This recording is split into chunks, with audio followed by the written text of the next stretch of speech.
السلام علیکم ورحمۃ اللہ وبرکاتہ۔ الحمد للہ وکفیٰ وسلام علی عبادہ الذین اصطفیٰ، اما بعد فاعوذ باللہ من الشیطان الرجیم، بسم اللہ الرحمن الرحیم۔ افلا يعلم اذا بعثر ما في القبور وحصل ما في الصدور ان ربهم بهم يومئذ لخبير۔ وقال عليه الصلاة والسلام اذا وضعت الجنازة فاحتملها الناس على أعناقهم فإن كانت صالحة قالت قدموني وإن كانت غير صالحة قالت يا ويلها أين تذهبون بها يسمع صوته كل شيء إلا الجن والإنس ولو سمعه لصعقا أو كما قال عليه الصلاة والسلام۔ میرے انتہائی قابل احترام بھائیو، دوستو، بزرگوں اور قابل احترام خواتین، اللہ جل جلالہ نے سورۃ العادیات میں قسمیں کھا کے 3 چیزوں کو بیان فرمایا۔ اس میں سے 2 چیزوں کی وضاحت تو ہو چکی۔ انسان کے اندر ایک بہت بڑا مرض ہے ناشکری کا، اور اس کی وجہ بھی بتا دی۔ مرض بھی بتایا سب سے پہلے، پھر مرض کی وجہ بتائی، پھر اس کا علاج بتایا۔ مرض یہ بتلایا کہ ناشکرا ہے، وجہ یہ بتائی کہ دنیا کی محبت ہے۔ ان الانسان لربہ لکنوت وانہ لحب الخیر لشدید وانہ علی ذلک لشہید، اور اس کے دن رات اس پہ گواہی دیتے ہیں کہ واقعی ناشکرا ہے۔ یہ دن کیسے گزار رہا، یہ رات کیسے گزار رہا، یہ صبح و شام کیسے کر رہا، وَإِنَّهُ عَلَى ذَلِكَ لَشَهِيدٌ۔ آج کا جو ہمارا موضوع ہے، اس کا علاج کیا ہے؟ تو فرمایا أَفَلَا يَعْلَمُ إِذَا بُعْثِرَ مَا فِي الْقُبُورِ۔ کیا یہ جانتا نہیں ہے کہ ان قریب اس کو قبروں سے اٹھایا جائے گا؟ وَحُصِّلَ مَا فِي الصُّدُورِ، اور سینوں میں جو کچھ ہے سارا کچھ ہی نکالا جائے گا۔ ان ربهم بهم یومئذ لخبیر، اللہ تعالیٰ ان کو اس دن ایک ایک شے کی خبر دے گا، اور جب اس کے سامنے اس کا کھاتا آئے گا، کہا جائے گا اقرأ کتابک کفیٰ بنفسک اليوم علیک حسیبا، اپنا کھاتا ذرا پڑھیے، آپ کے لیے آج یہ آپ کا جو آرڈر شدہ کاغذ ہیں یہی آپ کے لیے کافی ہیں، دائیں بائیں جانے کی ضرورت نہیں۔ کیوں؟ ما لہذا الکتاب لا یغادر صغیرۃ ولا کبیرۃ الا احصاها، نہ تو اس نے کسی چھوٹی شے کو چھوڑنا ہے، نہ کسی بڑی شے کو چھوڑنا ہے۔ لذتوں کو توڑنے والی شے، دنیا کی محبت کی بیماری جو دلوں میں گھر کر گئی، اس کو دور کرنے کا طریقہ کیا ارشاد فرمایا؟ فکر آخرت، موت اور موت کے بعد کے تذکرے، جس کو میرے آپ کے آقا صلی اللہ علیہ وسلم نے یوں فرمایا۔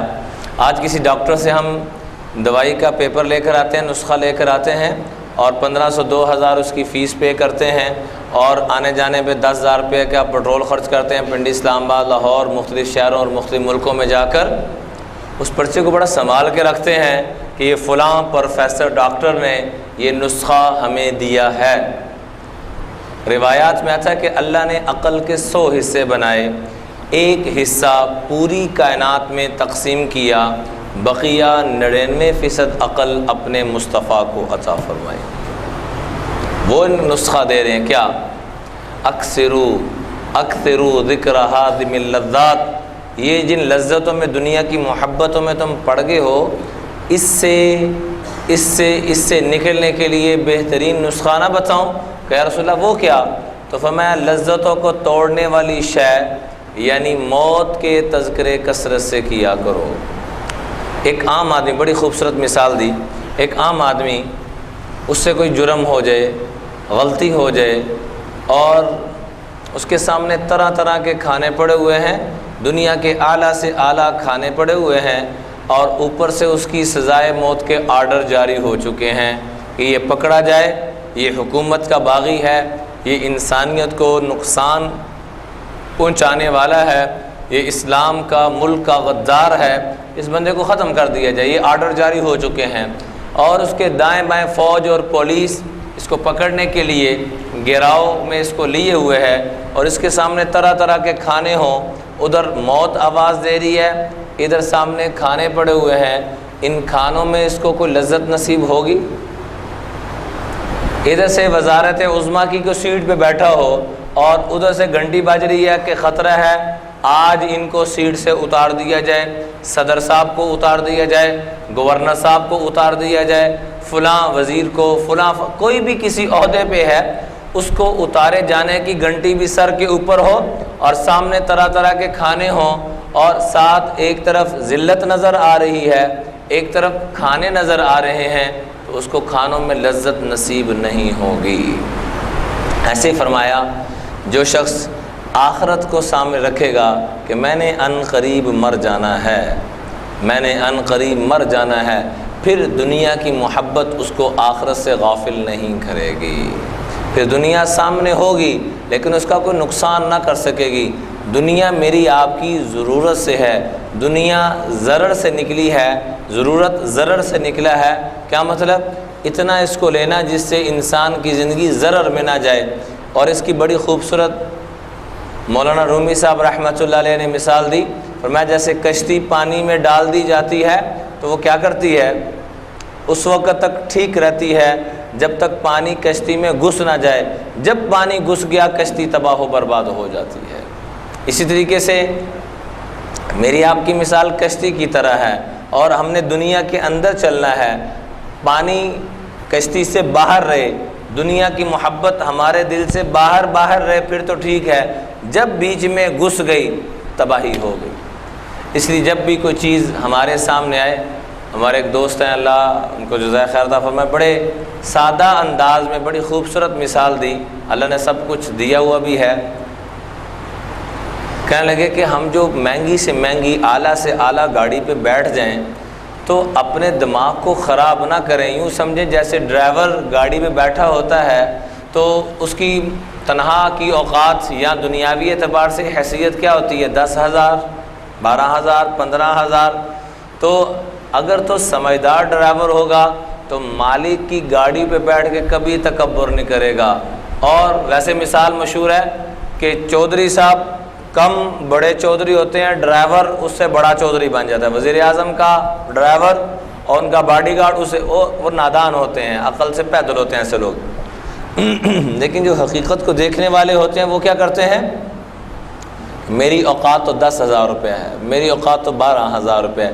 ایسی رب نے اگر بڑی سے بڑی گاڑی، اعلیٰ سے اعلیٰ بنگلہ دیا ہوا ہے تو اپنے آپ کو ایک مسافر چوکیدار سمجھیں کہ رب نے بھیجا تھا، اس کو ذرا دیکھ بھال کر لینا، ان قریب میں نے چلے جانا ہے، پھر پچھلوں نے آ جانا ہے، پھر انہوں نے بھی چلے جانا ہے، پھر ان کے بعد والوں نے آ جانا ہے، جیسے میرے آپ سے پہلے آتے رہے جاتے رہے، آتے رہے جاتے رہے۔ ابراہیم بن ادہم رحمۃ اللہ علیہ بہت بڑے بادشاہ بھی گزرے اور بہت بڑے ولی اللہ بھی گزرے۔ ان کے پاس ابھی بادشاہت کا جب ان کا نظام چل رہا تھا تو ایک فقیر آئے، آ کے کہنے لگے دربانوں سے، پوچھا کیا کام ہے، کیسے آئے ہو؟ کہنے لگے جی میں سرا میں رات گزارنے کے لیے آیا ہوں۔ تو دربانوں کو بڑا غصہ چڑھا، یہ سرا ہے، بادشاہ کا محل ہے، ریسٹورنٹ تو نہیں ہے یہ۔ کہنے لگے ریسٹورنٹ میں رات گزارنا چاہتا ہوں۔ بادشاہ تک بات پہنچی، ابراہیم بن ادہم نے اپنے پاس بلایا اور بلا کے فرمایا یہ تم نے کیا بات کہی؟ کہ بادشاہ سلامت سرا کیا ہوتا ہے، ریسٹورنٹ کیا ہوتا ہے؟ ایک آتا ہے ریسٹ کرتا ہے اور وہ چلا جاتا ہے، پھر دوسرا آتا ہے وہ چلا جاتا ہے۔ یہ بتائیے آپ سے پہلے یہاں کون رہا کرتا تھا؟ کہ میرا باپ۔ کہ اس سے پہلے کون بادشاہ تھا؟ میرا دادا۔ اس سے پہلے اس کا باپ۔ آپ کے بعد کون ہوگا؟ یہ میرا بیٹا، میرا والی اور وارث۔ کا سرا میں کیا ہوتا ہے؟ ایک آتا ہے ایک جاتا ہے، یہاں بھی وہی ہو رہا ہے۔ اس لیے ان جھوٹے محلوں کی اور ان جھوٹے بنگلوں کی یہ محبتیں تمہیں متکبر نہ کہیں بنا دیں کہ تمہیں بات کرنے کا انداز بھی بھول جائے اور تمہارے اندر سے انسانیت بھی نکل جائے۔ یہ گاڑیوں کے ٹین ڈبے جیسے گھی کا کنستر ہوتا ہے، اس پہ کوئی بیٹھ کے اور نیچے سے اس کو یوں بجا رہا ہو، ادھر بیٹھا ہو، مثال کے طور پہ یہ گھی کا کنستر ہے یا اور کوئی لوہے کی کوئی ڈرم ہی ہے، اس پہ بیٹھ کے اور نیچے سے بجا رہا ہو، اس کو کوئی فخر سے دیکھے گا یا وہ خود اپنے آپ کو فخر سے دیکھے گا؟ نہیں دیکھے گا، کہ یہ فخر کی چیز ہے ہی نہیں۔ میرے عزیزوں کو 2-4 کروڑ کی گاڑی پہ بیٹھ کے ہارن بجا رہا ہے اور اس پہ وہ بیٹھ کے خوش ہو رہا ہے، یہ خوش ہونے کی چیز نہیں ہے۔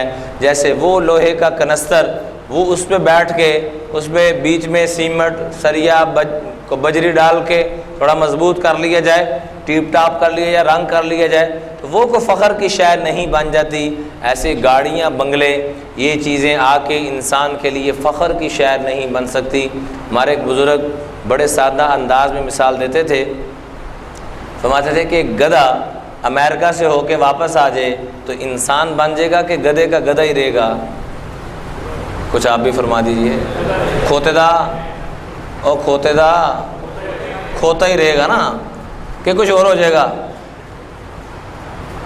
ایسے ہی فرمایا انسان اگر پوری دنیا کا ٹریول کر کے آ جائے، ایک یہ بھی نشہ ہوتا ہے، ان نشوں کو ہم نے توڑنا ہے۔ چونکہ ہمارا سیالکوٹ ہر وقت ہی کوئی نہ کوئی فضا میں ہوتا ہے اور اس کو بڑے فخر سے بتایا جاتا ہے، میں فلاں ملک، میں فلاں ملک۔ یہ کوئی فخر کی شے نہیں ہے۔ ایسے ہی فرمایا بندر جہاز میں بیٹھ جائے تو وہ بندہ بن جائے گا کہ باندر دا باندر ہی رہے گا؟ کیا رہے گا جی؟ ذرا آپ ہی بول دیجئے۔ وہ باندر دا باندر ہی ہے۔ میں جی فرسٹ کلاس میں گیا، میں وہ جانے میں کوئی حرج نہیں، یہ فخر کرنے میں بڑا حرج ہے۔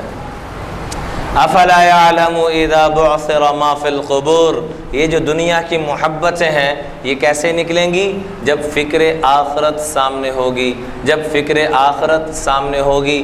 ان قریب اس کو پتہ لگ جائے گا کہ کھرا کیا ہے، کھوٹا کیا ہے۔ فسوف ترى اذا انكشف الغبار افرس تحت رجلك ام حمار، جس کو سیدنا علی کرم اللہ وجہ فرماتے ہیں کہ ان قریب ہے مخاطب، تجھے معلوم ہو جائے گا کہ تو گھوڑے پہ سوار تھا یا گدھے پہ سوار تھا۔ ان قریب فمن يعمل مثقال ذرة خيرا يرى ومن يعمل مثقال ذرة شرا يرى، جو خیر کا کام ایک ذرے کے بقدر بھی کیا ہوگا وہ بھی سامنے آ جائے گا، جو شر کا کام کیا ہوگا وہ بھی سامنے آ جائے گا۔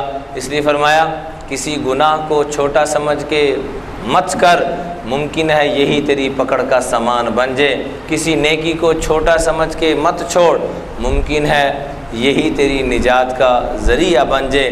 گناہ کی لذت میں مت ڈوب، لذت عارضی ہے، گناہ ہمیشہ رہنے والا۔ نیکی کی مشقت سے مت گھبرا، مشقت عارضی ہے، نیکی ہمیشہ رہنے والی۔ حدیث پاک میں آتا ہے کہ جب بھی کوئی جنازہ اٹھایا جاتا ہے، فکر آخرت کے اعتبار سے یہ بہت بڑی جامع حدیث ہے۔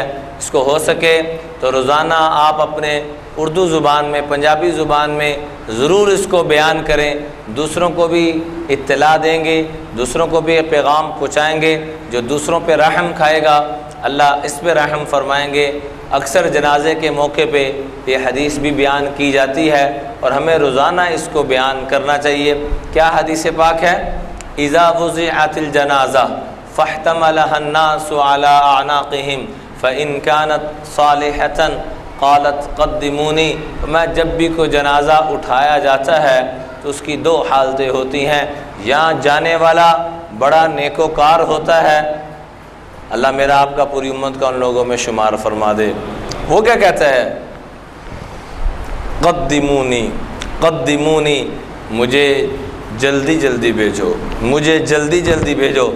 وَإِن كَانَتْ غَيْرَ صَالِحَةٍ، اگر جانے والا اللہ کو ناراض کر کے جاتا ہے تو وہ کیا کہتا ہے؟ یا ویلہا، او ہو میری تباہی اور بربادی، اَيْنَ تَذْهَبُونَ بِهَا، مجھے کہاں لے کے جا رہے ہو؟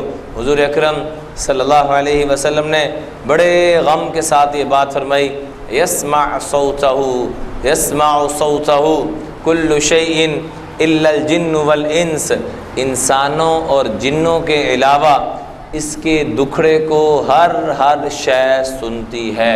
اگر انسان سن لے ولو سمعہ لصاعقہ، اگر انسان سن لے تو اللہ کی قسم اس کا سننے پہ کلیجہ پھٹ جائے، اس کا سننے پہ کلیجہ پھٹ جائے تو جس پہ بیت رہی ہے اس کا کیا حال ہوگا۔ اس لیے حدیث پاک میں آتا ہے کہ جب دنیا سے جانے کا وقت آتا ہے تو دو حالتیں ہوتی ہیں۔ یہ جو پہلی دو حالتیں عرض کی ہیں، یہ جو کہتا ہے مجھے جلدی لے جاؤ، کیوں کہتا ہے؟ کہ اس کو جنت کی نعمتیں، راحتیں، رحمتیں، برکتیں نظر آنا شروع ہو جاتی ہیں۔ اور وہ جو کہتا ہے اللہ کا واسطہ مجھے مت لے کے جاؤ، وہ کیوں کہتا ہے؟ اس کو آخرت کے عذاب وہ دکھنا شروع ہو جاتے ہیں اور وہ چلا کے چیخ کے کہتا ہے اللہ کا واسطہ مجھے مت لے کے جاؤ۔ اس لیے حدیث پاک میں آتا ہے کہ جب بھی کسی انسان کے جانے کی باری آتی ہے تو دو حالتیں ہوتی ہیں۔ مشکاۃ شریف میں یہ حدیث موجود ہے، ان العبد المؤمن اذا كان في انقطاع من الدنيا واقبالا من الاخرہ، جب دنیا سے جانے کا اور آخرت میں کوچ کرنے کا وقت آتا ہے، نزل الیہ ملائکۃ من السماء، تو نیک بندے کے لیے آسمانوں سے فرشتے اترتے ہیں۔ کیسے فرشتے؟ بیض الوجوہ، انتہائی سفید رنگ ان کے چہروں کا، انتہائی نورانیت والے فرشتے نازل ہوتے ہیں۔ معہم کفن من اکفان الجنہ وحنوت الجنہ، ان کے پاس جنت کے کفن، ان کے پاس جنت کی خوشبوئیں ہوتی ہیں، اور وہ کیا کہتے ہیں؟ اللہ اکبر، کیا کہتے ہیں؟ رب نے تمہیں اپنی بارگاہ میں بلایا ہے، اور یہ جو ہم نے خوشبوئیں اور کفن لگایا ہوتا ہے اس کو پیچھے ہٹا کے اس جنت کے کفن اور جنت کی خوشبو میں اس کو منتقل کر دیا جاتا ہے۔ اللہ میرا آپ کا پوری امت کا ان لوگوں میں شمار فرما دے۔ دوسری طرف کیا ہوتا ہے؟ ان العبد الکافر، جب نافرمان کی جانے کی باری آتی ہے، اذا کان فی انقطاع من الدنیا واقبال من الاخرہ، دنیا سے جانے کی، آخرت میں کوچ کرنے کی جب باری آتی ہے، نزل الیہ ملائکۃ من السماء، اس کے پاس بھی آسمانوں کے فرشتے آتے ہیں، لیکن وہ کیسے ہوتے ہیں؟ سود الوجوہ، انتہائی سیاہ چہروں والے، اور معہم مرزبۃ من حدید لو ضرب بها جبال لصار ترابا، ان کے پاس اتنے بڑے ہتھوڑے ہوتے ہیں لوہے کے، رب کعبہ کی قسم کائنات کے سب سے بڑے پہاڑ پہ اس کی ایک ضرب لگا دی جائے تو میرے آپ کے آقا نے فرمایا لصار ترابا، تو وہ کائنات کا سب سے بڑا پہاڑ ریزہ ریزہ ہو جائے۔ اس ہتھوڑے کے ساتھ اس بد نصیب کو مار پڑنا شروع ہوتی ہے۔ اللہ میری آپ کی پوری امت کی ان لوگوں سے حفاظت فرمائے۔ تو یہ دو حالتیں، چاہے دل تسلیم کرے یا نہ کرے، اللہ کی قسم یہ ہونے والی ہیں، ان قریب یہ میرے آپ کے ساتھ معاملہ، پتہ نہیں میں جمعہ بھی پڑھا سکوں یا آپ پڑھ سکیں یا نہ پڑھ سکیں، اس لیے گزارش ہے جب بھی فکر آخرت کا تصور یا تذکرے سامنے آئے تو اپنے اندر جذبات میں تبدیلی لانے کی کوشش کرنا شروع کر دیا کریں۔ اے اللہ، آج کے بعد میں تیری کوئی نافرمانی نہیں کروں گا، کیونکہ قبر میں بھی یہی دو حالتیں ہونے والی ہیں۔ حدیث پاک میں آتا ہے یا تو کیا ہوگا معاملہ، اسی کو کہا گیا سورۃ العادیہ جو ہمارا موضوع چل رہا ہے کہ فکر آخرت اور مرنا ہے، مرنے کے بعد اٹھایا جانا ہے، اور ان سارے معاملات کو سامنے رکھو گے تو تمہارے اندر جو بیماری پیدا ہو چکی ہے تکبر کی، دنیا کی محبت کی، یہ نکلتی چلی جائے گی۔ فرمایا جب قبر میں رکھا جاتا ہے تو یہاں پر بھی میرے آپ کے آقا علیہ الصلوۃ والسلام نے دو حالتوں کو بیان فرمایا۔ فرمایا کیا ہوگا؟ یا تو یضیق علیہ قبرہ حتی تختلف فیہ اضلاع، یوں دیکھیے جیسے یہ انگلیاں یہ ایسے ہیں، یہ پسلیاں بھی ایسے ہی ہیں، جیسے یہ انگلیوں کو یوں بیچ میں ڈالا جائے اور یہ بیچ میں پھنسا کے اور اوپر سے اس کو دبائے ادھر سے بھی اور ادھر سے بھی، تو اس کی انگلیوں کی کیا کیفیت ہوگی؟ فرمایا یضیق علیہ قبرہ حتی تختلف فیہ اضلاع، یہ میرے آپ کے آقا کا فرمان ہے کہ نافرمان کے لیے قبر کو اتنا تنگ کر دیا جائے گا، جیسے یہ میں کھڑا ہوں تو یوں ادھر سے بھی دبانا شروع کر دی جائے، پریس کرنا شروع کر دی جائے کسی طاقتور مشینری سے، اور ادھر سے بھی کر دی جائے تو پسلیاں ٹوٹ کے جیسے اللہ ہم سب کی حفاظت فرمائے۔ ایکسیڈنٹ ہو جاتا ہے تو بعض وہ پسلیاں ایک دوسرے میں گھس جاتی ہیں، تو میں یوں یہ معاملہ حتیٰ تختلفا، یہ پسلیاں ہیں تو یوں اتنا زور سے کہ یہ بیچ میں گھسنا شروع ہوں گی اور یہ کیفیت ہو جائے گی اور اوپر سے دبایا جائے گا، انسان کی جو چیخوں کی انتہا ہوگی۔ اللہ ہم سب کی حفاظت فرمائے۔ دوسری طرف جو رب کو راضی کر کے گیا، اور رب کو راضی کرنا بڑا ہی آسان ہے، ابھی بیٹھے بیٹھے کہہ دیا اللہ معاف کر دے، کیا کہہ دیا؟ رب کعبہ کی قسم رب نے سارا ہی معاف کر دیا۔ نیت کر لیں اے اللہ آج کے بعد تیری نافرمانی نہیں، اور جس کا دل دکھایا اسے جا کے بھی معافی مانگوں گا۔ موقع نہ بھی ملا، رب کعبہ کی قسم رب ان لوگوں میں شمار فرما دے گا کہ جو واقعتاً سب سے معافی مانگ کے دنیا سے گئے، وہ تو اتنا قدردان ہے۔ آخری سانس سے پہلے جس نے رجوع کر لیا، اے اللہ نیت کرتا ہوں آج کے بعد نہ تیرا حق ضائع کروں گا نہ تیرے کسی بندے کا حق ضائع کروں گا، تو رب اسی وقت سارے گناہوں کو معاف فرما دیتا ہے۔ دوسری طرف جو رب کا فرما بردار بن کے جاتا ہے اس کے ساتھ کیا معاملہ ہوتا ہے؟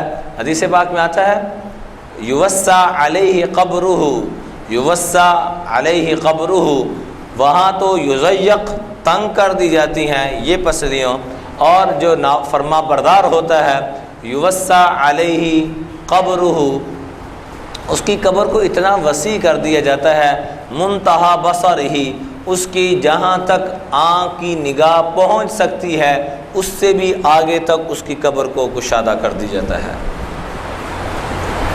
اور جنت کی نعمتیں، راحتیں، رحمتیں، برکتیں اس کے لیے آنا شروع ہو جاتی ہیں، اور جنت کی حور کو اس کی شبیہ اس کو دکھائی جائے گی، جنت کی حور کی تصویر، اور یہ جیسے آدمی تسبیح کا ہار ٹوٹ جاتا ہے، ہار گلے میں پہنا ہوا ٹوٹ جاتا ہے تو موتی بکھر جاتے ہیں، دونوں میاں بیوی بیٹھ کے جیسے موتیوں کو جوڑ رہے ہیں لڑی کو، اور ساتھ ہی قیامت قائم ہو جائے گی، پتہ بھی نہیں چلے گا اس کو پتہ بھی نہیں چلے گا۔ انتظار، نافرمان انتظار میں ہی مر جائے گا، انتظار وہ بری شے ہے، حدیث پاک میں آتا ہے الانتظار اشد من الموت، انتظار تو موت سے بھی بری شے ہے، کسی کو انتظار مت کروایا کرو، جو وقت دیں، جو کمٹمنٹ کریں، جو وعدہ کریں اس پہ پورا اترنے کی کوشش کیا کرو، اس کو پورا کرنے کی کوشش کیا کرو، انتظار نہ خود ایسا انداز اپناؤ نہ ہمیں کسی کے زیادہ انتظار کرنے پڑے، اگر پڑ بھی جائیں تو ہم صبر کریں، لیکن ہماری وجہ سے کسی کو انتظار نہ کرنا پڑے۔ نافرمان انتظار میں مر رہا اور فرما بردار ہار جوڑنے کے دورانیے میں ہی جنت میں پہنچ رہا، اور جب کل قیامت کے دن اٹھیں گے وہاں بھی یہی دو حالتیں ہوں گی۔ کیا؟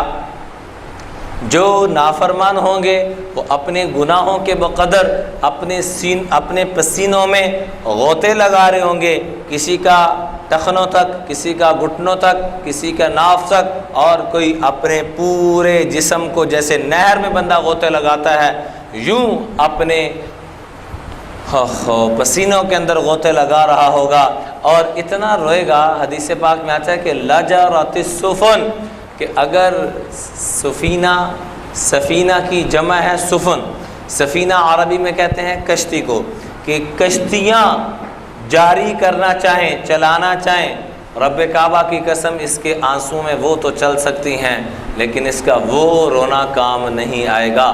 اس کے مقابلے میں اس دنیا میں رہتے ہوئے میرے آپ کے آقا صلی اللہ علیہ وسلم نے وعدہ دے کے فرمایا، قسماً فرمایا کہ اللہ کی قسم کہ وہ آنکھ جہنم میں نہیں جا سکتی جو رب کے خوف میں ایک مرتبہ بھی بھیگ گئی ہو، اس لیے فرمایا روزانہ دعا مانگا کرو۔ کیا فرمایا؟ سارے فرمائیے کیا فرمایا؟ کتنی دیر؟ فرمایا 20 منٹ۔ ساعتن یناجی فیہا ربا، دو کام آج سب سے نیت کریں، سب بھائی، سب بہنیں، سب بھائی دو کاموں کی نیت کریں۔ ساعتن یناجی فیہا ربا، ایک گھڑی رب سے مناجات کے لیے، ساعتن یحاسب فیہا نفسا، ایک گھڑی اپنا محاسبہ کرنے کے لیے میں کدھر کھڑا ہوں اور کھڑا مجھے کہاں ہونا چاہیے۔ جیسے اپنی دکانداری کا، اپنی مل کا، اپنی فیکٹری کا، اپنے کاروبار کا ہم محاسبہ اور غور و فکر کرتے ہیں، آڈر کرواتے ہیں اور پوچھتے ہیں کیا نفع کیا نقصان۔ ایک تاجر کو 90 لاکھ روپے کا نفع ہوا، کہنے لگا خسارے میں گئے۔ آرڈر کرنے والے نے کہا جی 90 لاکھ کا نفع ہوا، کہا پچھلے سال بھی 90 تھا، اس سال بھی نفع ہے، اس سال بھی 90 ہے، اس دفعہ تو 100 تک کام جانا چاہیے تھا، کروڑ تک کام جانا چاہیے تھا۔ اس میں تو ہماری یہ دوڑیں لگ رہی ہیں۔ اور اس میں جیسے 20 سال پہلے آگے نماز کو اپنے سر سے اتارتے تھے، او گیا رکوع اور وہ گیا سجدہ، اے اللہ قبول کرنا ہے تو کر لے، نہیں کرنا تو نہ کر، میں جا رہا ہوں۔ یہ ہماری نمازوں کا حال ہے۔ ہمارے بڑے تو قرآن شروع کرنے سے پہلے کیا کہتے تھے؟ ھذا کلام ربی، ھذا کلام ربی، ھذا کلام ربی، یہ میرے رب کا کلام ہے، یہ میرے رب کا کلام ہے، یہ میرے رب کا کلام ہے، اور بے ہوش ہو جایا کرتے تھے۔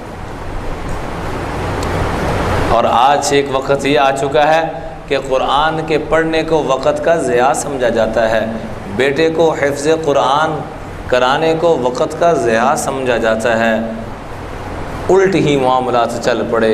اللہ ہماری عقلوں کو درست فرما دے، ہمارا قبلہ درست فرما دے، اللہ ہمارے بچوں کو حافظ بھی بنائے، عالم بھی بنائے، دین کے داعی بھی بنائے، صفات والا بنائے۔ عرض کر رہا تھا کہ یہاں پر 2 آنسو بہا دیے، یہ آخرت کے سارے عذابوں کو، ساری مصیبتوں کو ختم کرنے کے لیے کافی ہے۔ اسی 2 چیزوں کی نیت کریں، روزانہ دعا بھی آدھا گھنٹہ 20 منٹ مانگیں گے، بولیے انشاءاللہ۔ حدیث پاک میں آتا ہے جس نے دعا کا دروازہ کھلوا لیا اس کے لیے سمجھ لو من فتح لہ منکم باب الدعاء فتح لہ ابواب الرحمہ، جس نے دعا کا دروازہ کھلوا لیا اس نے رب کی رحمتوں کے سارے در کھلوا لیے۔ اور جس کو مانگنا نہ آیا، یہ ایک دروازہ نہ کھلوا سکا، جو رب کے در پہ رونا نہ سیکھ سکا، وہ در در پہ جا کے روئے گا۔ آج امت در در کی ٹھوکریں کھا رہی ہے، در بدر ہو چکی ہے، اور در در پہ جا کے رو رہی ہے۔ اور ہمارا دیس بڑا اعلیٰ دیس ہوتا تھا، کبھی تھوڑا سا پیچھے چلے جائیں، یہ جو ہمارے بزرگ بیٹھے ہیں ان سے پوچھ لیں، تھوڑا سا پیچھے، زیادہ پیچھے جانے کی ضرورت، تھوڑا سا پیچھے۔ رب نے ہمارے دیس جیسے کی مثال، جیسے ہمارا دیس اعلیٰ ہے جس کی بنیاد دین کے اوپر رکھی گئی، اور کون سی رات میں وجود میں آیا؟ شب قدر میں وجود میں آیا۔ اس سے اور کیا بابرکت لینی ہے؟ 27 کو آیا وجود میں، اور کون سی نعمت اور امن امان نہیں تھا؟ قرآن پاک میں اللہ نے ایک بستی کی مثال بیان کی ہے، ضرب اللہ مثلا قریۃ کانت آمنۃ مطمئنہ۔ میں ایک بستی کی مثال بیان کرتا ہوں، اللہ تعالیٰ قرآن پاک میں بیان فرما رہے ہیں کیا کہ ایک قریہ کہتے ہیں بستی کو، ایک ایسی بستی تھی، کانت آمینہ، بڑے امن والی زندگی گزار رہی تھی، مطمئنہ، بڑے اطمینان کے ساتھ زندگی گزار رہی تھی، یاتیہا رزقہا رغدا من کل مکان، ہر طرف سے رزق کی فراوانیاں تھیں۔ ہمارے ایک ملک میں بتائیے کسی شے کی، کسی خزانے کی کمی ہے؟